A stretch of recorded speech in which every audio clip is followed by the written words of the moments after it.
Governors, given your expertise in education and budgeting issues, is this a serious proposal, do you think?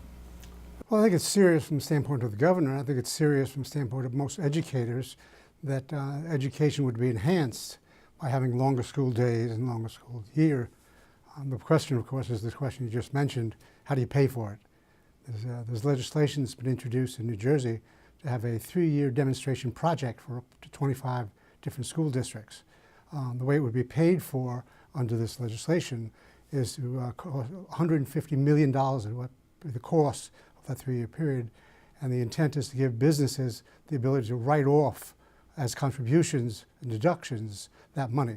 Governor Whitman, do you see this as a complex issue with some real tough questions to answer? Oh, absolutely. I mean, anytime you start dealing with schools and you've got then the teachers' unions, you've got the local school districts control, it's going to get complicated. But, you know, traditionally in the state of the state, you outline what your big goals are. You very rarely get into a lot of depth on the specifics then. That comes afterwards. It comes in the budget message. Studies show how much kids lose over the course of long vacations in their education, how long it takes to bring them back up at the beginning of a school year after a long summer vacation, and how much better it would be for them if you kept them in school a little longer in the school day and then have less homework. And there are ways to balance these things. It's, from an educational point of view, I think it's absolutely the right way to go. It's going to be complicated and difficult to get through. And experts agree with that, so it seems at this point. But how do you begin the process for something like this, which is so complex, has so many aspects to it? How do you begin the process of building consensus, Governor? Well, I think the demonstration process project approach is a good one.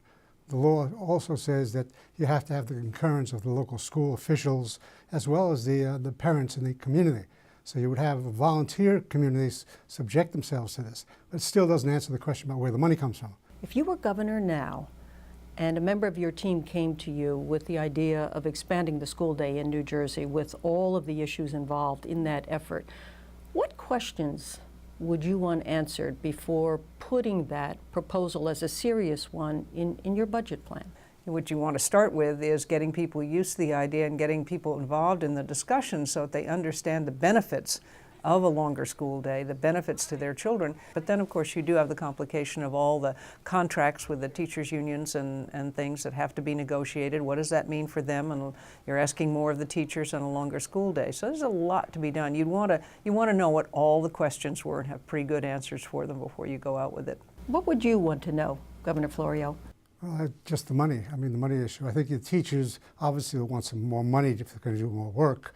But the fact is, I don't think anybody objects to in the abstract again to the idea that we should be doing this sort of thing. But I mean, as a practical matter this year, I don't know where you get resources.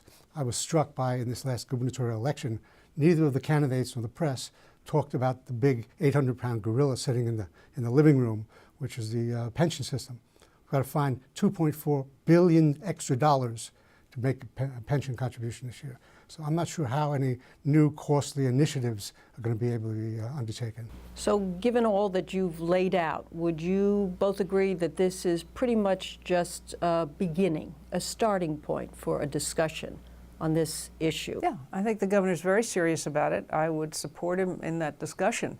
But I think it is just the beginning of a discussion. It's what he would like in the best of all possible worlds to get done. And it's going to be up to him then to convince the public that there is a way to do it that is not going to impose a heavier burden on them tax-wise. Just a beginning then? It is, and not just for New Jersey, for the nation. I mean, we're all confident that we can do better than we currently are doing in our school system. So reform, again, depends on what that means, but everybody's in favor of school reform. Governor Florio and Governor Whitman, thank you very much for sharing your perspectives on this issue. You're welcome. Pleasure.